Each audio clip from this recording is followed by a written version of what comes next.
আজকে এই মথুরাপুর থানাকে চেতাবনী দিতে আপনারা যারা এই সভায় উপস্থিত হয়েছেন সবাইকে আমি ডিওয়াইফআই পশ্চিমবঙ্গ রাজ্য কমিটির পক্ষ থেকে লাল সালাম জানাচ্ছি। আমাদের রাজ্যের সভানেত্রীরা আসার কথা ছিল, কিন্তু ওর মা অসুস্থ বলে মীনাক্ষী আপনাদের এই সভায় উপস্থিত থাকতে পারলো না। কিন্তু লড়াই চলবে, ধারাবাহিকভাবে লড়াই চলবে। আর লড়াই করতে গেলে সাহস লাগে।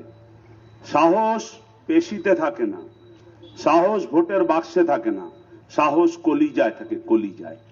আর ওই ভোটের বাক্সের রেজাল্ট থেকে যদি এই পুলিশের অফিসাররা, পুলিশের আধিকারিকরা একটু লাফানোর কথা ভাবেন, একটু বাড়াবাড়ি করার কথা ভাবেন, 60 বছর চাকরি করতে হবে, 5 বছর সরকার থাকবে, 55 বছর কিন্তু সরকার থাকবে না। সব অফিসারদের নাম এই ডায়েরিতে লেখা থাকবে, তারপর খুঁজতে যেতে হবে কে কোথায় ছড়িয়ে রয়েছেন।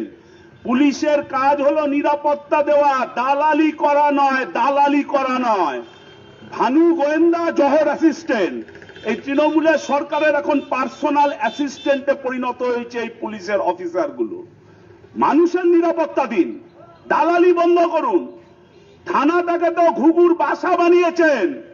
থানা যদি ঘুঘুর বাসা হয় আর তৃণমূলের পার্টি অফিসে পরিণত হয়, জনগণ গিয়ে থানায় তালা ঝুলিয়ে দেবে, তালা ঝুলিয়ে দেবে। তার জন্য প্রস্তুত থাকতে হবে। কি অপরাধ ছিল ডিওয়াইফআই কমরেডদের? থানার অফিসার ওসিদের বলতে গেছিল গোটা রাজ্য জুড়ে ভুয়ো ভ্যাকসিনের তদন্তের দাবিতে আপনারা ডেপুটেশন নিন, আমাদের কথা শুনুন। ঘাড় ধাক্কা দিয়ে বার করে দিলেন, তাড়িয়ে দিলেন থানার মধ্যে থেকে। এসব চলতে থাকবে, দিনের পর দিন এইভাবে চলবে।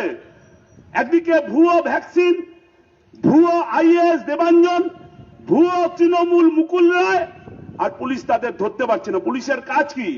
যদি পুলিশ ভুয়ো আইএস কে ধরতে না পারে, তাহলে বাড়ি গিয়ে ছেলের সঙ্গে লুডো খেলুন, পুলিশের কাজ ছেড়ে দিন।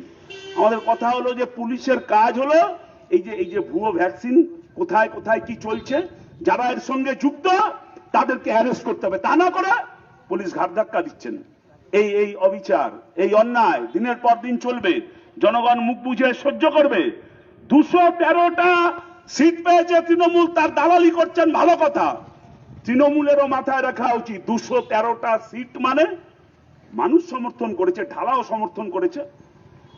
তার মানে দায়বদ্ধতা দেখাতে হবে মানুষের প্রতি। তার মানে অনেক বেশি দায়িত্বশীলতা। 213টা সিট মানে, 213টা আসন মানে অনেক বড় মন নিয়ে মানুষের সমস্যা সমাধানে তার জন্য সহযোগিতা করা। আর পুলিশকে দালালির বদলে মানুষের নিরাপত্তা দিতে, মানুষকে প্রয়োজনে ব্যবহার করতে উৎসাহ দেওয়া। এই যে বলছে যে কি ডেপুটেশন দিতে গেলে ইনফরমেশন দিয়ে আসতে হবে। রাস্তায় বেরিয়ে যখন তোলেন, ঘুষ নেন, ইনফরমেশন দিয়ে ঘুষ নেন নাকি? আর আজকে বলছেন তো যে ডেপুটেশন দিতে গেলে ইনফরমেশন দিয়ে আসতে হবে। পুলিশ বলে কি যা খুশি তাই নাকি? 7 খুন মাপ নাকি? হ্যাঁ, কোন ব্যক্তিগত পুলিশ অফিসারদের সঙ্গে আমাদের বিরোধ নেই, কিন্তু কিছু ওপর তলার পুলিশ অফিসার এমন দালালি করা শুরু করেছে, গোটা পুলিশের ব্যবস্থাটাই তার সম্পর্কে মানুষের প্রশ্ন তৈরি হচ্ছে। আর পুলিশের প্রতি মানুষের যদি বিশ্বাস চলে যায়, পুলিশের প্রতি মানুষের যদি ভরসা চলে যায়, পুলিশ যদি তৃণমূলের দালালি করে, পুলিশ যদি দলতন্ত্রের শিকার হয়, তাহলে আইন শৃঙ্খলা ভেঙে পড়বে। জনগণ আইনের দায়িত্ব নিজের হাতে তুলে নেবে, নৈরাজ্য তৈরি হবে। তার দায়িত্ব সরকার, প্রশাসন, পুলিশকে নিতে হবে। কিছু নিচের তলার পুলিশ অফিসার তারা শুধু কালিমা লিপ্ত হচ্ছে। হ্যাঁ, আমরা জানি সারা দিন পরিশ্রম করেন, বাড়ির বউ বাচ্চা ছেড়ে দিয়ে এসে জনগণের জন্য কাজ করেন, কিন্তু ওপর তলার কিছু পুলিশ অফিসারদের কাজের জন্য এই গোটা পুলিশ ব্যবস্থাটাই আজকে প্রশ্নের মুখে পড়ে যাচ্ছে। এই ওপর তলার পুলিশ অফিসার, তারা তৃণমূলের নেতাদের কাটমানি দিয়ে তারা লক্ষ লক্ষ টাকা ঘুষ খাবে, তোলা তুলবে, আর তার জন্য ওই সরকারের হয়ে দালালি করবে। পরিণতি দেখেননি? রাজীব কুমার কি তার শিক্ষাগত যোগ্যতা, শিক্ষাগত ব্যাকগ্রাউন্ড কত ভালো, হিংসা করার মতন। আজকে কি পরিণতি হয়েছে?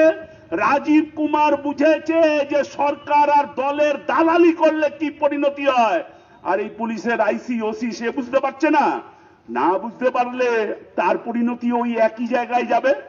ভুয়ো অফিসার চলতে পারে নাকি? আপনি ভাবুন তো, যে একটা কর্পোরেশনের ভুয়ো আইএস এ পরিচয় দিয়ে দিনের পর দিন জয়েন্ট কমিশনার হিসেবে কাজ চালিয়ে যাচ্ছে। কচি খোকা নাকি ওই ফিরহাদ হাকিম, ববি হাকিম যে কর্পোরেশনের মেয়র? নিষ্পাপ শিশু নাকি ফিরহাদ হাকিম, ববি হাকিম যে কর্পোরেশনের মেয়র? তার চোখের সামনে একজন জয়েন্ট কমিশনার পরিচয় দিয়ে দিনের পর দিন জালিয়াতি করে দিল, প্রতারণা করলো, কিছু জানেন না। আমরা মনে করি না যে ফিরহাদ হাকিম কচি খোকা বা নিষ্পাপ শিশু, উনি কিচ্ছু জানতেন না, সব জানতেন। কান টানলে শুধু ফিরহাদ হাকিমের মাথা নড়বে না, 14 তলার নবান্নেরও মাথা নড়বে। আমরা জানি সেই কান নিয়ে, তাই আমরা টানতে চেয়েছি। সুদীপ্ত সেনকে আমরা চিনি না? কে কোথা থেকে সুদীপ্ত সেন হয়ে উঠেছে? তৃণমূলের নেতারা তার থেকে কত সুবিধা পেয়েছে। সুদীপ্ত সেন এই থেমে নেই। সুদীপ্ত সেন, দেবাঞ্জন দেব, ভুয়ো আইএস, ভুয়ো তৃণমূল, আরো আরো আরো আরো এরকম অনেক কিছু দেখতে পাবেন।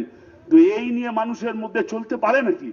একটা প্রতারক দিনের পর দিন ভ্যাকসিন নিয়ে ক্যাম্প করছে, সেখান থেকে মানুষের শরীরে ভ্যাকসিন দিয়ে দেওয়া হচ্ছে, পাউডার গোলা জল না অরিজিনাল ভ্যাকসিন তা আজ পর্যন্ত জানা যায়নি। আমি বলছি যে খোঁজ নিয়ে তদন্ত করলে দেখা যাবে যে ওই দেবাঞ্জন দেব ভুয়ো আইএস জয়েন্ট কমিশনার, সে ওখানে অরিজিনাল ভ্যাকসিনই দিয়েছে। কোথা থেকে পেয়েছে?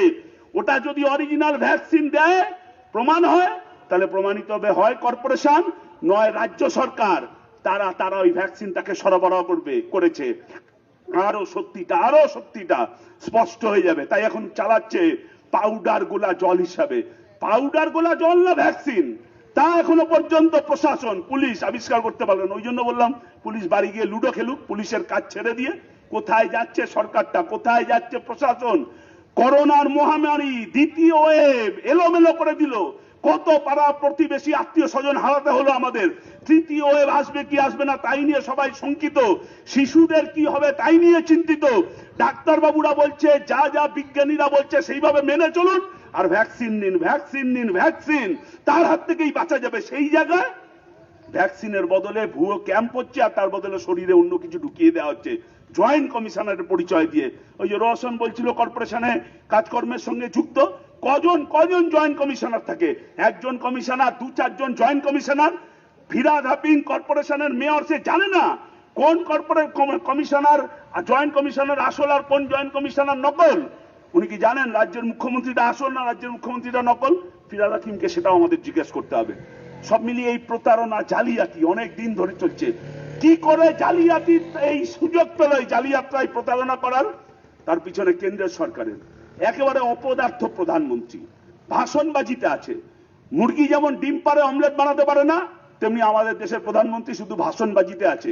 কিভাবে দেশ চালাতে হয় সেটা অন্তত জানে না, কথা বেশি, চিপসের প্যাকেটের মতন, হাওয়া বেশি থেকে মাল কম। আমাদের প্রধানমন্ত্রীরা সেই হাল হয়েছে, খালি ভাষণ, টিভি রেডিও, ঘন্টার পর ঘন্টা মোদিজিকে ধন্যবাদ, ভ্যাকসিন, আর রাস্তায় রাস্তায় পাড়ায় পাড়ায় দেখুন ভ্যাকসিনের জন্য হাহাকার, লাইন লাইন লাইন, ঘন্টার পর ঘন্টা লাইন দিয়ে মানুষ দাঁড়িয়ে রয়েছে ভ্যাকসিন পাওয়ার জন্য। কোন ভারতবর্ষ? যে ভারতবর্ষ দেখিয়েছিল 100 কোটির দেশে কিভাবে সব মানুষকে ভ্যাকসিন, সব শিশুকে ভ্যাকসিন দেওয়া যায়। পোলিও সার্বজনীন ভ্যাকসিনের ব্যবস্থা পোলিওর মাধ্যমে। কোথাও কোনো ভুয়ো প্রতারক, ভুয়ো ক্যাম্প, প্রতারণা কিচ্ছু হয়নি। সেই ভারতবর্ষ আজকে ভ্যাকসিন পাওয়ার জন্য আপনাকে হাহাকার করতে হবে, তৃণমূলের নেতাদের ঘুষ দিতে হবে, পঞ্চায়েত সদস্য রেকমেন্ড করে দিলে তবে নাকি পঞ্চায়েত থেকে ভ্যাকসিন পাওয়া যাবে। পঞ্চায়েতের তৃণমূলের মেম্বার, সে কি WHO সেক্রেটারি জেনারেল নাকি, যে তিনি লিখে দিলে তবে ভ্যাকসিন পাওয়া যাবে? 2 নম্বরই জালিয়াতি। শুধু দেবাঞ্জন দেব নয়, ওটা ভুয়ো আইএস, আর গোটা তৃণমূলটা এরকম ভুয়ো বহু তৃণমূলে ভরে গেছে। তাদের পরিণতি আমাকে আপনাকে স্বীকার করতে হচ্ছে। তার জন্য 45 থেকে 60-70 প্রবীণ মানুষ, তাদের ভ্যাকসিন নেই, আর 18 থেকে 44 তো দূরস্থ, কেউ কোনো ভ্যাকসিন পাচ্ছেন না। আর এই ভ্যাকসিনের হাহাকার, এই ভ্যাকসিনের চাহিদা, সেই সুযোগে শুরু হলো কালোবাজারি, ক্রমশ কালোবাজারি। কোথায় কত ভ্যাকসিন, সরকারি জায়গায় আপনি ভ্যাকসিন পাবেন না। চালু হয়ে গেল কি বেসরকারি ব্যবস্থাপনায়, বেসরকারি হাসপাতাল, গাড়ি নিয়ে যাবেন, আপনার জন্য ভ্যাকসিন রেডি। বিদেশে চালু হয়েছিল ভ্যাকসিন নিয়ে ট্যুরিজম, হোটেল খোলা হবে, হোটেলে বেড়াতে যাবেন, সেখানে আপনার শরীরে ভ্যাকসিন দেবে, লক্ষ লক্ষ টাকা তার জন্য এখন গুনতে হবে। আমার দেশেও সেই কাজ চালু করতে চলেছে। গাড়ি নিয়ে গেলে ড্রাইভ ইন ভ্যাকসিন, হোটেলে গিয়ে ভ্যাকসিন, সাধারণ গরিব মানুষ তাদের ভ্যাকসিন পাওয়ার কোনো সুযোগ নেই। ভ্যাকসিন নিয়ে বিদেশে ভ্যাকসিন সাপ্লাই হয়ে গেল, আর আমার দেশের মানুষ ভ্যাকসিনের অভাব। থার্ড ওয়েভ যদি এর মধ্যে চলে আসে, আরো কত কত হাজার মানুষকে, আমাদের বন্ধু বান্ধব, পাড়া প্রতিবেশী, স্বজন আত্মীয়কে হারাতে হবে, আমরা কেউ জানি না। শিশুদের, ঘরের বাচ্চাগুলোর কি হবে কেউ জানি না। বিদেশে মোদিজি ভ্যাকসিন সাপ্লাই দিচ্ছেন, আর আমার দেশের মানুষ ভ্যাকসিনের অভাবে হাহাকার করছেন। 24 ঘন্টা 12 ঘন্টা লাইন দিয়ে দাঁড়িয়ে রয়েছে, রাত 2টো 2:30টে 3টে থেকে লাইন দিয়ে দাঁড়িয়ে রয়েছে ভ্যাকসিনের নাম লেখানোর জন্য। 70, 80, 90 বাড়ি থেকে বেরোতে পারেন না বয়স্ক মানুষ, তার বাড়িতে ভ্যাকসিন পৌঁছে দেওয়ার ব্যবস্থা নেই। আর এই সুযোগে এই প্রতারণা তৈরি হচ্ছে, এই চাহিদা, এই জালিয়াতি, সেই সুযোগে জালিয়াতরা রাস্তায় নেমে পড়েছে। তৃণমূলের সরকার সব জানে, সব কিছুর সঙ্গে যুক্ত। এর পিছনেও কাটমানি আছে, এর পিছনে ভাগ বাটোয়ারা আছে, এর পিছনেও টাকা রোজগার আছে। আর আমরা জীবন দিয়ে এই সরকারের মূল্য দিতে হচ্ছে। এই 213টা আসন মানে ঔদ্ধত্য নয়, 213টা আসন মানে আস্ফালন নয়, 213টা আসন মানে দম্ভ নয়, অনেক বেশি দায়িত্বশীলতা, উদার মনোভাব, মানুষের পাশে দাঁড়ানো। তৃণমূলের সরকারকে সেই জায়গায় দেখা যাচ্ছে না। যা তৃণমূল তাই বিজেপি, বিজেপি তৃণমূল দেখলাম এখানে 50 জনের বেশি আমরা মিটিং করতে পারবো না, সভা করা যাবে না। আর তৃণমূলের রথী মহারথীরা তারা পেট্রোল ডিজেলের নাকি দাম কমাতে হবে, তার জন্য গোটা রাজ্য জুড়ে এই দুদিন ধরে নাটকে নেমে পড়লো। ব্যাপক যাত্রা জমে উঠেছে যাত্রা। পেট্রোল ডিজেলের দাম কমাতে হবে। কম দেয় নাকি রাজ্য সরকার? যা কেন্দ্র সরকার শেষ নেয়, রাজ্য সরকার তার থেকে বেশি শেষ নেয়। রাজ্য সরকার তার দায়িত্ব এড়াতে পারছে না। কেরালা তো দেখিয়েছে কিভাবে সেখানে দাঁড়িয়ে নিজস্ব কিছু মানে ভর্তুকি দিয়ে পেট্রোল ডিজেলের দাম রাজ্যের জন্য কমাতে হয়। তাহলে এখানে তৃণমূলের নেতারা, তৃণমূলের সরকার, তারা সেই দায়িত্ব না নিয়ে পালন করে কোভিড বিধি ভেঙে রাস্তায় নেমে তারা সমস্ত নাটক করবে। আর আমরা 50 জনের বেশি এখানে মিটিং করতে পারবো না। কে দায়ী পেট্রোল ডিজেলের দাম বৃদ্ধির জন্য? হ্যাঁ ঠিক, এক সময় পেট্রোলের দাম নরেন্দ্র মোদীর বয়সের কাছাকাছি ছিল, তারপর সেটা লালকৃষ্ণ আদবানির বয়সের কাছে চলে গেল, আর এখন ওদের দুজনের বয়স যা মিলিয়ে যা হয় তার দাম পেট্রোলের কাছে পৌঁছে গেছে। ডিজেলের দামও সেই জায়গায় পৌঁছচ্ছে। আন্তর্জাতিক বাজারে পেট্রোল ডিজেলের দাম কমছে, আর দেশের সরকার হু হু করে পেট্রোল ডিজেলের দাম বাড়াচ্ছে। রাজ্য সরকারের দায় শুধু এই করোনা লকডাউনের বিধি ভেঙে রাস্তায় নেমে নাটক করা। 2006 সালে স্লোগান দিতেন, এত দাম খাবো কি, বামফ্রন্ট যাবে কি।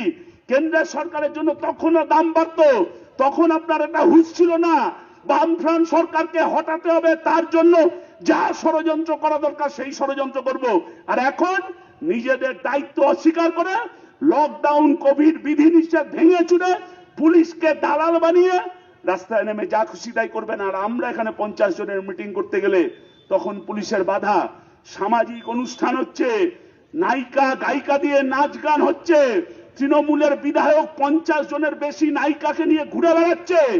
তার সময় কোভিড বিধির কথা মনে পড়ে না, তখন লকডাউনের কথা মনে করে না। এই কোভিড লকডাউন গোটা দেশ রাজ্যের মানুষকে যখন ক্ষত বিক্ষত করেছে, আমরাই ছিলাম, আমরাই। ডিওয়াইএফআই ছিল, রেড ভলেন্টিয়াররা ছিল মানুষের পাশে দাঁড়াতে। তৃণমূলের নেতা নেত্রীদের তখন দেখা যায়নি, ঠান্ডা ঘরে বসে এসির হাওয়া খাচ্ছিল।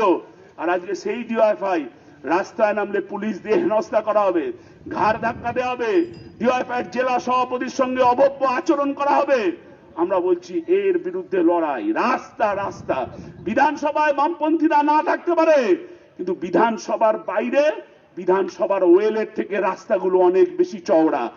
আরো অলি গলি পথ ঘাট সব বামপন্থীদের লড়াইয়ের রাস্তাতেই দখল থাকবে।